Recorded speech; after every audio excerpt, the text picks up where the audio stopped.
कोई नहीं चाहता है कि हमारा कपड़ा गंदा हो। एक दिन नया कपड़ा आप खरीद करके लाते हो, पहनते हो, 2 दिन 4 दिन 10 दिन के अंदर धीरे धीरे उसके ऊपर मैल पड़ने लगते हैं और कपड़े जो हैं गंदे हो जाते हैं। तो कपड़ों की सफाई करने के लिए सर्फ से, साबुन से या लॉन्ड्री में देते हैं, ड्राई क्लीन कराते हैं, धोबी को देते हैं, वह उसे भट्ठी में फुला करके फिर उसके बाद पटहे पे चोट मारता है, गरम गरम धूप में उसको सुखाता है, फिर गरम गरम आयरन चलाता है, तब जाकर के कपड़े साफ होते हैं। आज जब साफ कपड़े पहनकर कोई महफिल में, कोई सभा सोसाइटी में, कहीं रिश्तेदारी में जाते हैं तो मन में खुशी होती है कि हमारे कपड़े साफ हैं। कपड़ों से महसूस होता है कि हम लोग कहेंगे कि हम अच्छे आदमी हैं।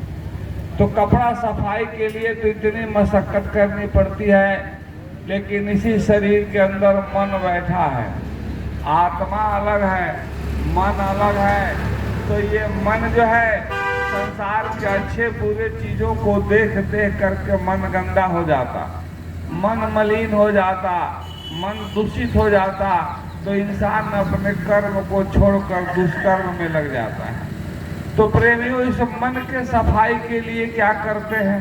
मन के सफाई के लिए कौन सा उपाय संसार में है? हमारे बाबा जी कहते हैं कि मन की सफाई के लिए सत्संग के सिवा संसार में कोई उपाय नहीं। सत्संग जल जो कोई पावे, सब मैलाई कट कट जावे। सत्संग से मन का मैल साफ होता है। और जब मन का मैल साफ हो जाएगा, मन जब साफ हो जाएगा, तो गोस्वामी जी महाराज कहते हैं कि निर्मल मन जन सो मोहि पावा, मोहि कपट छल छिद्र न भावा। जब मन साफ हो जाएगा तो परमात्मा कहते हैं कि वो मुझे भा जाता, हमारे प्रेमी हो जाते, मैं उनसे मिल लेता हूँ, उसी में समाहित हो जाता हूँ। अगर छल है, प्रपंच है, धोखाबाजी है, अहंकार है, तमाम तरह की जो बुराइयां हैं, ये परमात्मा को अच्छा नहीं लगता। और इसकी सफाई के लिए सत्संग के सिवा कोई उपाय नहीं है। तो सत्संग मिलेगा कहाँ? सत्संग तो संतों के पास मिलेगा। जब संत के पास यह जीव जाता है तो संत के पास जाने के लिए 2 रास्ते बताए गए हैं। एक तो यह है कि पूर्व पूर्ण बिन मिलहि न संता, पूर्व जन्म का पुण्य प्रताप जिसके ऊपर होगा वही को संत की वाणी अच्छी लगेगी और संत के दरबार में चला जाएगा। पूर्व पूर्ण बिन मिलहि न संता, संत संगति संस्कृति कर यंता। और संतों की संगति ही संस्कृति की अंत करेगी।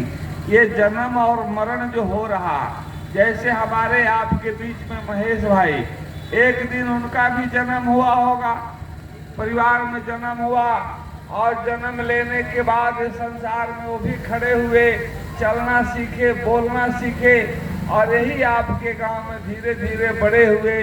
उनका शादी विवाह हुआ और एक दिन ऐसा समय आया कि शरीर छोड़ करके चले गए। प्रेमियों, यही सदा सत्य बात है। तो ये बाबा जय गुरुदेव जी महाराज 1952 से इस देश के अंदर में यही बात तो समझाते हैं। अलग से कोई बात बाबा जी नहीं बताते।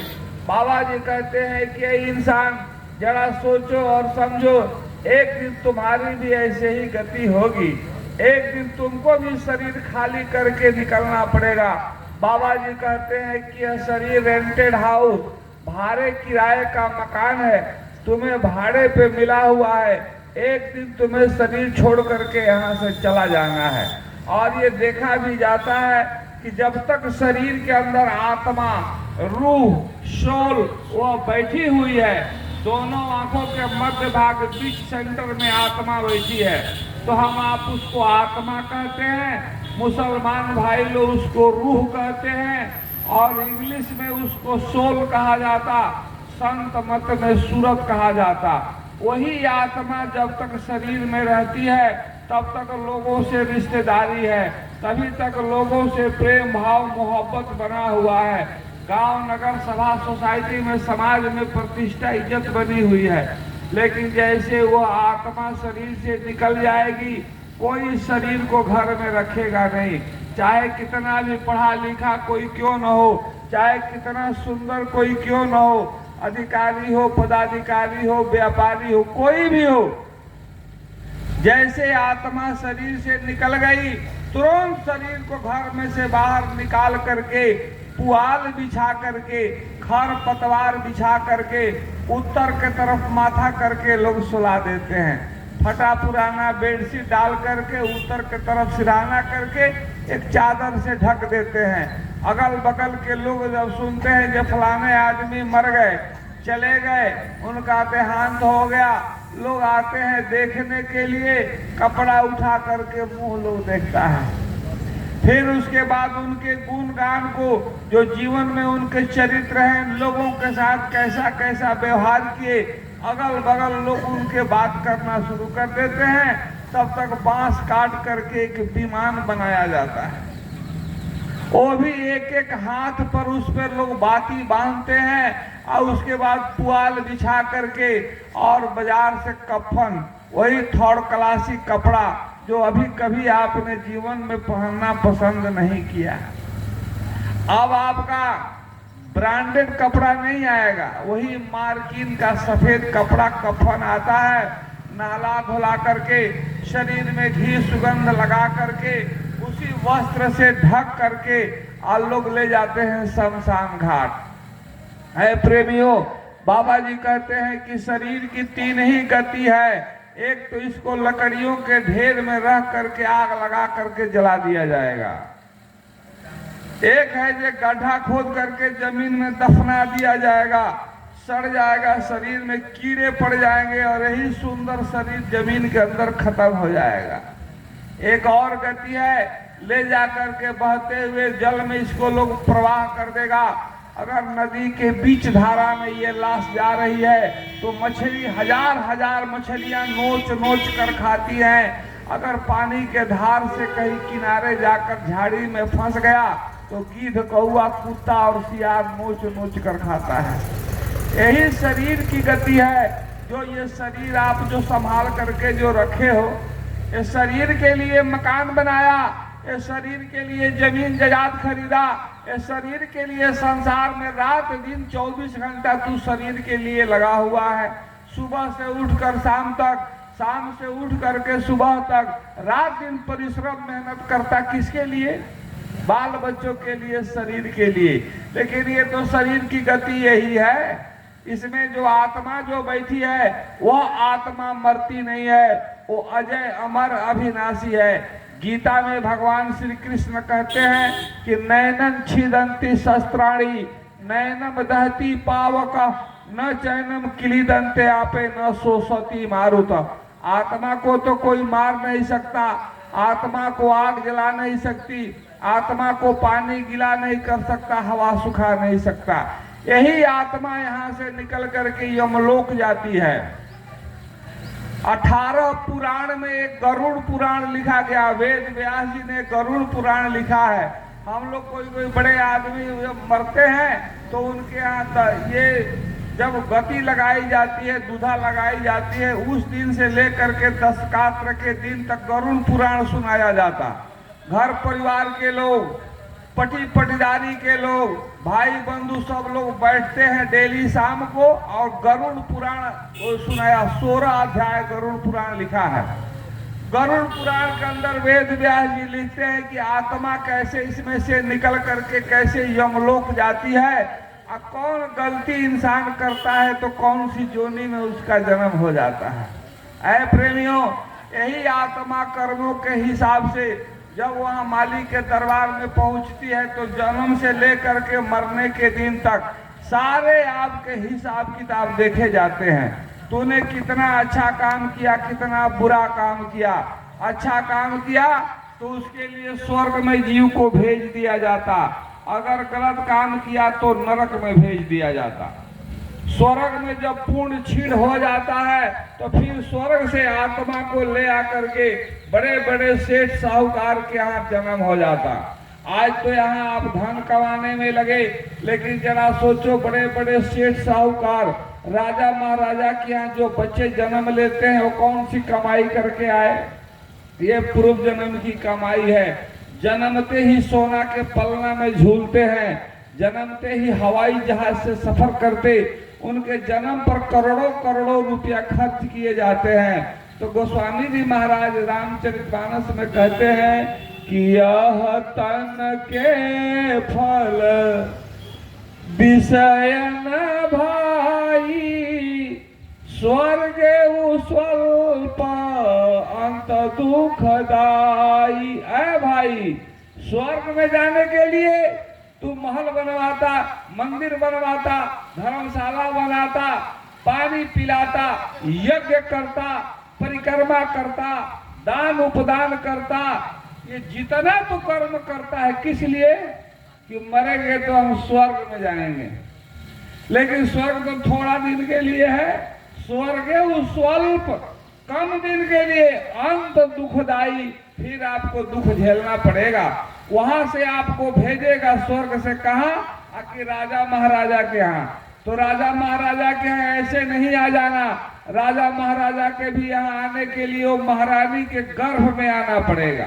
तो चाहे ये गर्भ महारानी का हो या गरीब आदमी का हो, ऐसा थोड़ी है कि महारानी के गर्भ में एसी चल रहा है, अब कोई गरीब भिख मांगना आदमी है, असहाय है, उसके औरत है, उसके गर्भ के अंदर में भट्टी जल रही है।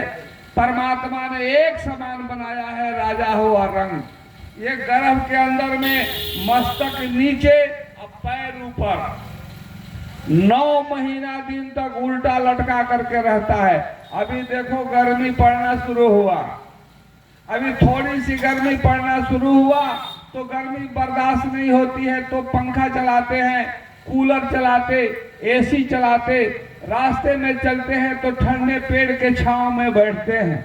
गर्मी बर्दाश्त नहीं होती, लेकिन जरा ज्ञान के नजर से देखो जो गर्भ में कितनी गर्मी है, उसमें इतना हार्ड टेम्परेचर, इतनी हीट, इतनी गर्मी है, उसमें भट्टी जेठराग्नि जल रही है। बाबा जी हमारे सत्संग में कहते थे कि ये बच्चा गर्भ के अंदर में नरक से 1000 गुना ज्यादा पीड़ा ये जीव गर्भ के अंदर भोगता है। तब जब चिल्लाता है गर्भ के अंदर में, जब कष्ट होता है तो गर्भ में वादा करता है कि अब प्रभु की कृपा करहु यही भांति, सब तज भजन करहु दिन राति। जिस रामायण को अष्टजाम में पढ़ते हैं, जो रामायण भागवत कथा में सुनाई जाती, जो रामायण ये रात दिन कथा में जो हो रही है, उसी में तो लिखा हुआ है ये बात। तो रामायण में कहते हैं कि गर्भ में तो वादा किया कि सब कुछ छोड़कर भजन करेंगे, लेकिन भजन कैसे होता है तुम्हें मालूम है? वो तो ढोलक झाल हारमोनियम तबला बजाना तू भजन समझ लिया, ये भजन नहीं है।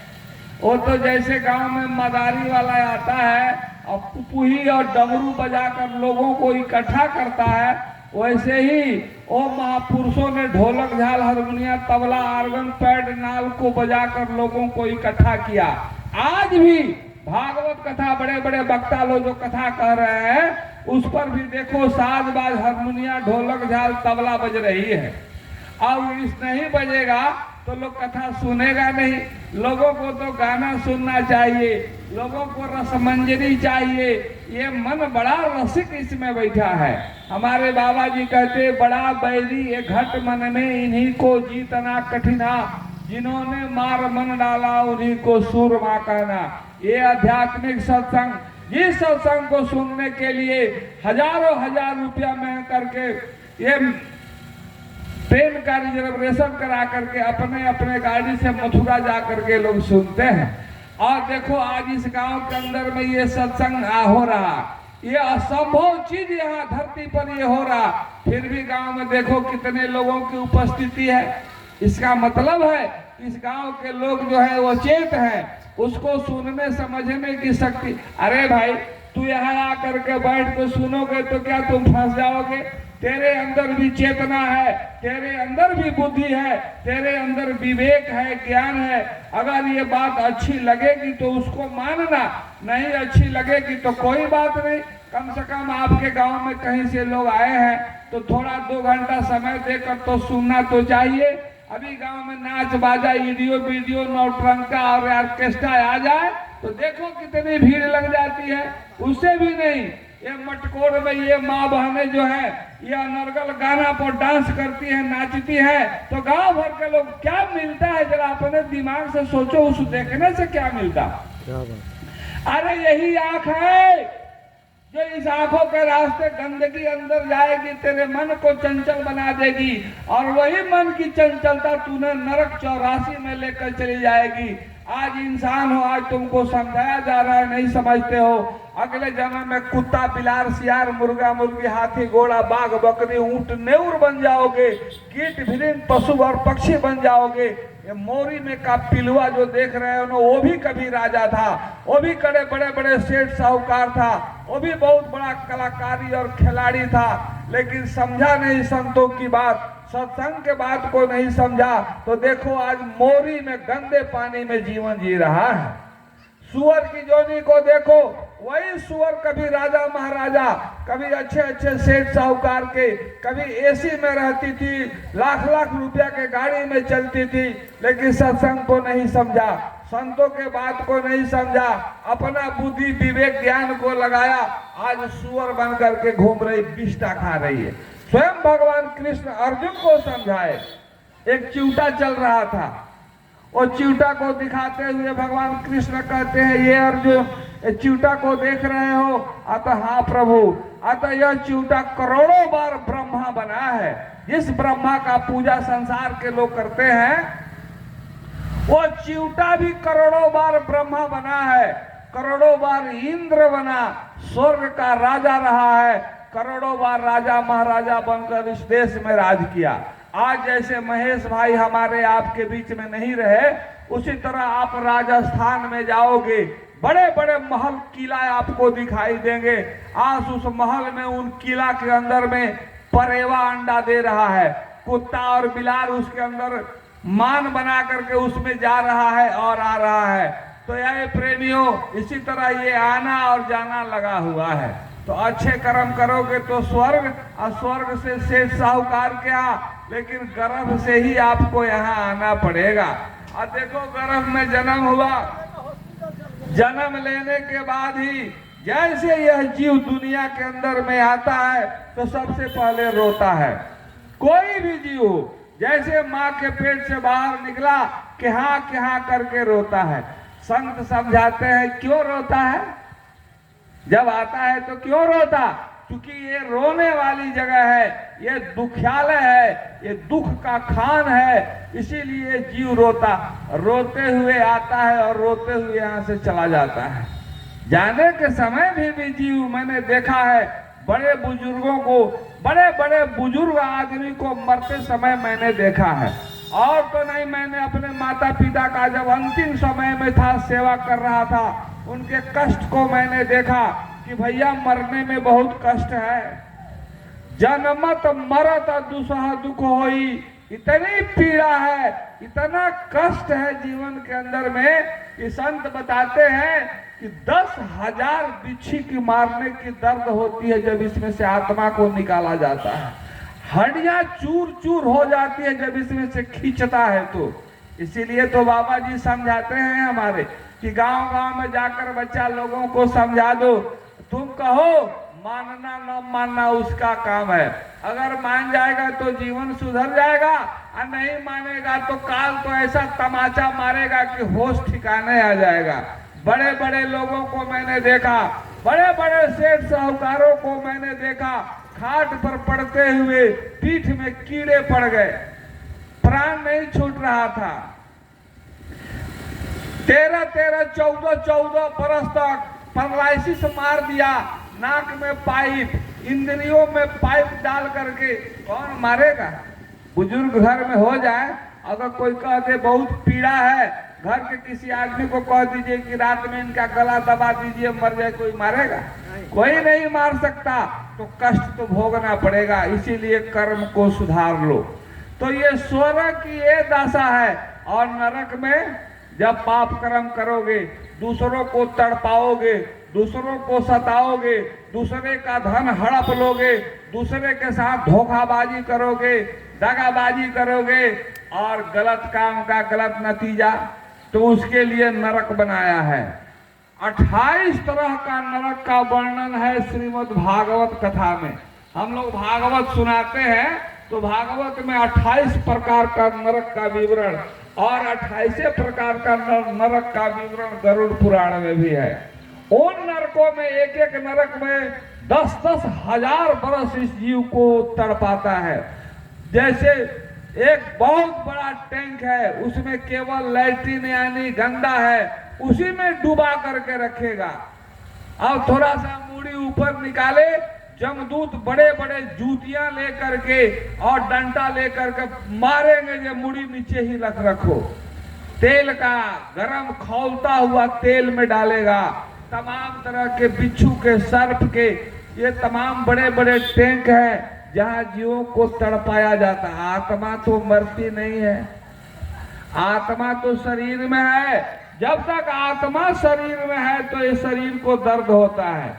यही शरीर को आग में जलाया जाता, कहाँ छटपटाता है? क्यों नहीं छटपटाता?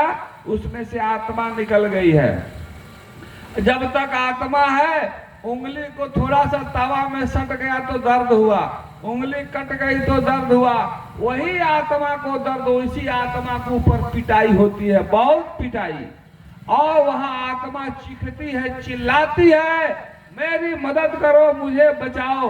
वहां कोई मददगार नहीं, वहां कोई ये तेरा सहायता करने वाला वहां कोई नहीं है प्रेमी, क्योंकि कर्म भूमि ये है। यहाँ अगर कर्म करोगे तब वहां तुम्हें राहत मिलेगा।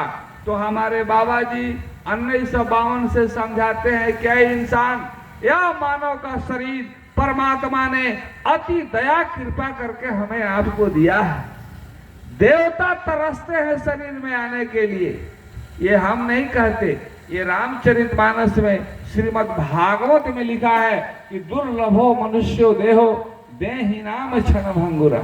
कहते हैं कि यह दुर्लभ शरीर है, बड़ी सौभाग्य से मिला है, लेकिन क्षण भंगुर है, इसका कोई ठिकाना नहीं है। आज है, कल रहेगा कि नहीं रहेगा, कोई भरोसा नहीं है। और रामचरितमानस में तो कहते हैं कि बड़े भाग्य मनुष्य तन पावा, असुर दुर्लभ सद ग्रंथन गावा। सुर दुर्लभ, देवता तरसते हैं शरीर में आने के लिए। जिस देवता का पूजा लोग करते हैं वो देवता तरसते हैं। सुर दुर्लभ सद ग्रंथ नगावा, सभी ग्रंथ प्रमाणित करते हैं कि बड़े भाग्य मानुष तन पावा, बहुत भाग्य से मानव का शरीर मिला है। हमारे बाबा जी कहते कि 84 लाख जोनी घूमने के बाद, एक एक जोनियों में लाख लाख बार जन्म और मरण झेलने के बाद ये शरीर मिला है भाई, और ये बार बार मिलने वाला भी नहीं है। ऐसा मत समझ लेना कि अब शरीर छूट जाएगा तो फिर मानव का शरीर मिलेगा। तो कबीर साहब ने कहा कि मानव तन दुर्लभ भला, मिलहि न बारंबार, तरुवर जस पता झड़े, बहुरी न लागे डार। ऐ भाई, फिर ये शरीर दोबारा मिलने वाला नहीं है, इसीलिए इसको समझो। और ये शरीर आपको मिला किस लिए मिला, क्या उपयोगिता है शरीर के बारे में, इसी बात को बाबा जी कहते हैं। इसका मात्र एक ही लक्ष्य है, प्रभु की प्राप्ति, मोक्ष को पाना, आवागमन से परे हो जाना, इसी में रास्ता है, और किसी शरीर में ये रास्ता नहीं है। अरे भाई, बार बार जन्म और बार बार मरण हो रहा है। गर्भ के दुख देख लो, अब मरने का दुख देख लो, जो मरने में कितनी कष्ट है। जिस बेटा बेटी के लिए धन कमाकर इकट्ठा कर रहे हो, जिस बेटा बेटी के लिए झूठ बोल करके धोखाबाजी करके तू मेहनत कर रहा है, वही बेटा बेटी बुढ़ापे में कोई भरोसा नहीं है कि तेरा मदद करेगा। कि मैंने बहुतों को देखा, बेटा को बाप को मारते हुए देखा। मैंने बहुतों को देखा कि बाप का कोई कदर नहीं, वही बाप पढ़ा लिखा करके बड़ा बनाया, पढ़ा लिखा कर इंजीनियर डॉक्टर बनाया। बेटा लंदन में चला गया, बेटा अमेरिका जापान चला गया, बाप इंडिया में मर गया। उसको फुर्सत नहीं है कि आकर के लाश को दफनाए। वो जीते जी उनको वृद्धाश्रम में डाल दिया। अब तो उसका टेंडर भी हो रहा है, 60,000 रुपया में बुकिंग हो रहा है। लड़का बुक कर दे रहा है पिताजी को कि भाई जब वो मर जाएंगे तो बुकिंग वाले आएंगे और उनको ले जाकर क्रियाक्रम कर देंगे, बेटा अपने जगह पर वहां का वहां है। ये गति चल रही है भैया। तो ऐ इंसान, जरा ठंडे दिमाग से सोचो, शांति से सोचो, ये बाबा जी की बात, बाबा जी क्या कहना चाहते हैं। तो हमारे बाबा जी यही बात कहते हैं कि पहला काम है शरीर की सुरक्षा। शरीर ठीक रहेगा तभी तो भजन करोगे, शरीर ठीक रहेगा तभी तो किसी का सेवा कर सकते हो, शरीर तुम्हारा ठीक रहेगा तभी तो किसी का मदद करेगो। जब तुम्हारा शरीर ही ठीक नहीं है, तुम्हारा शरीर में बीमारी पकड़ लिया, तुम्हारे शरीर में रोग पकड़ लिया, तो दूसरे का क्या मदद करोगे। पेट में दर्द होगा तो भजन होगा, सर में दर्द होगा तो भजन होगा, नहीं हो सकता। तो इसके हिफाजत के लिए हमारे बाबा जी कहते हैं कि सबसे पहले अपने खान पान को शुद्ध करो। क्यों? भोजन से ही ये शरीर है। अब भोजन तुम अपना अच्छा करो तो बाबा जी कहते हैं कि देखो, सच्चाई और ईमानदारी से घर गृहस्थी के अंदर में बिजनेस व्यापार रोजी रोजगार दफ्तर नौकरी का काम करो, बाबा जी मना नहीं करते हैं, लेकिन सच्चाई और ईमानदारी की कमाई खाओ। बेईमानी का अन्न खाओगे, जैसा खावे अन्न वैसा होवे मन। अन्न से मन पर प्रभाव है। एक दृष्टांत आपको सुनाते हैं। एक महात्मा जी थे, और महात्मा जी कहीं से आ रहे थे, एक आदमी के यहाँ ठहर गए। बहुत बड़ा सेठ था। तो जो सेठ था वो रेलवे से चोरी का अनाज लेकर आता था। रेलवे का जो स्टेशन मास्टर था वो बोरी में से अनाज कढ़वा लेता था और चोरी का अनाज सस्ते दाम में बेचता था और उस सेठ खरीद करके ले जाता था। सोचा जे भाई हम इतना मुनाफा कमा रहे हैं और इतने चोरी का पैसा मेरे पास आ रहा है, मैं कोई साध महात्माओं को भोजन करा दूं। संजोग से महात्मा जी जा रहे थे, उनको बुलाया और वही चावल का खीर बनवाया और पूरी बनवा कर महात्मा जी को भोजन करा दिया। महात्मा जी जब भोजन कर लिए तो बोला, महात्मा जी यही विश्राम कीजिए, रात में कहाँ जाइएगा, सुबह चले जाइएगा। महात्मा वहीं सो गए। अब महात्मा जी के सामने, और महात्मा जी बिस्तरे पे सोए थे, उस बिस्तरे के नीचे बंडल गड्डी, रुपए की गड्डी नीचे पूरा रखा हुआ था। महात्मा जी ने थोड़ा सा उधर तकिया सरक गया, उसको जब उठा करके रखे तो देखे कि नीचे बहुत सी गड्डी रखी है, नोटों की बंडल है। तो महात्मा जी बोले, जो इतना रुपया है इसमें क्या पता चलेगा, एक दो गड्डी निकाल लेंगे। तो महात्मा जी उसमें से 2 गड्डी निकाल करके अपने झोला में रख लिए और रखकर सुबह महात्मा जी चल दिए। अब जब थोड़ा दिन जब निकला तो सेठ उस गड्डी को गिनने लगा। तो गिनते गिनते क्या कि उसमें 2 गड्डी कम हो गया। तो जो गड्डी कम हो गया तो नौकर को मारने लगा कि यही चुराया है। नौकर बोला, अरे भाई हमने नहीं लिया है, उसी को मार रहा था। वहां महात्मा जी सुबह जब हुआ अपना शौच क्रिया से निवेद हुए, जब थोड़ा ध्यान भजन में बैठे तो महात्मा जी बोले, अरे ये क्या हो गया, ये कैसी गलती हमसे हो गई, मैंने उसका धन चुरा लिया। महात्मा जी वहां से लौटे और लौट करके आए तो देखे कि नौकर को बांध कर पिटाई हो रहा था। बोले जी, अरे इसको छोड़ दो, ये रुपया नहीं, रुपया तो मैं चुरा करके लेकर गया। वो बोला सेठ की नहीं, ये नौकर को बचाने के लिए महात्मा झूठ बोल रहा है। तब महात्मा जी ने कहा, ये बताओ, वो जो तू कल चावल का खीर बनाया था, कहाँ से चावल लाया था? तो सेठ बोला कि भाई वो तो चोरी का चावल। बोले चोरी का चावल मैंने खाया तो मेरे मन के अंदर चोरी उपज हो गई और मैंने चुरा लिया। आप जो किसी का सामान चुराते हो, आपके नजर मन में गलती भावना जो आ जाती है, आपके मन में दूसरे के प्रति द्वेष, कभी आपने पहचाना कि हमारे मन में ऐसी भावनाएं क्यों उत्पन्न होती है? मैं ऐसा क्यों हूं, क्यों नहीं मैं अच्छा बन रहा हूं? तो ये जो है अन्न का दोष, पानी का भी इतना बड़ा दोष है। एक राजा वो जा रहा था जंगल से और बहुत तेज प्यास लगी, शिकार खेलने के लिए निकला था। इतनी तेज प्यास लगी, जंगल में कहीं पानी नहीं दिखाई दे रहा था। तो बढ़ते बढ़ते देखा एक कुटी दिखाई दिया, वहां एक महात्मा जी ध्यान में बैठे हुए थे और राजा को प्यास लगी थी। वहां कमंडल में पानी रखा हुआ था।